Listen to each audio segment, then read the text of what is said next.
and welcome to FinextraTV. I'm Hannah Wallace and we're at the Communify Fincentric Insights Experience here in London. With me now is Holly Mackay, Managing Director and founder of Boring Money. Holly, thank you very much for joining us. Pleasure.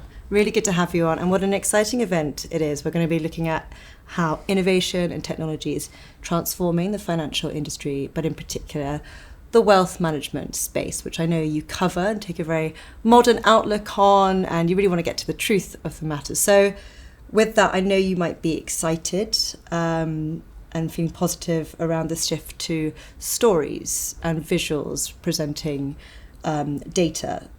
But how do you think this will benefit the average investor? We'll start there.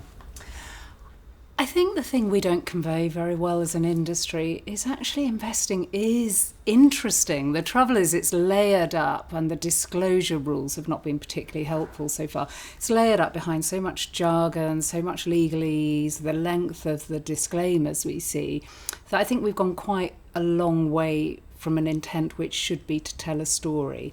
And I think it's better, if you think about what you're trying to tell as a whole jigsaw puzzle, I think it's better to try and communicate one piece of that really, really well to pique someone's interest.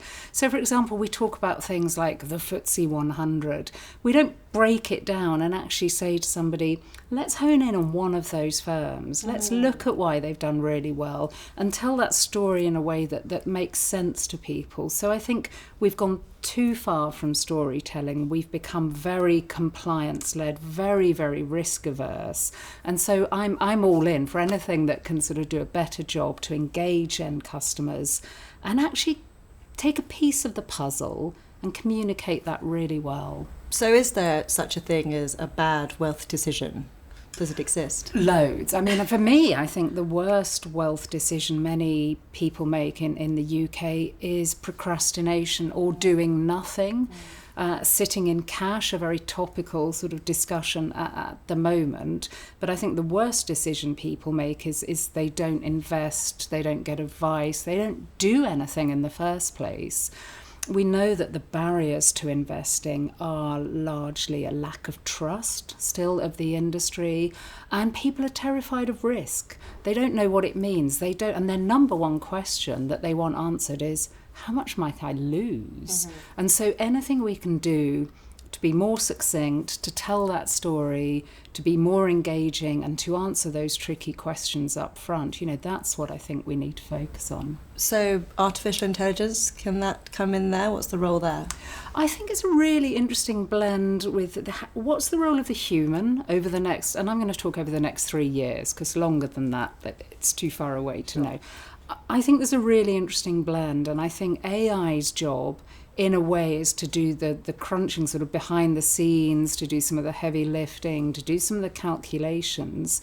But all our research tells us that people still at that point of pressing go or saying I'm ready to do something, they want that human validation at the end of the process. They kind of want to look at someone that they've worked out they trust and just get that final nod, say you're not doing anything daft, it's fine. So I think there's a brilliant sort of combined effort from AI, which can make us all a lot more efficient. We can service more clients, we can do some of the boring stuff better and more quickly.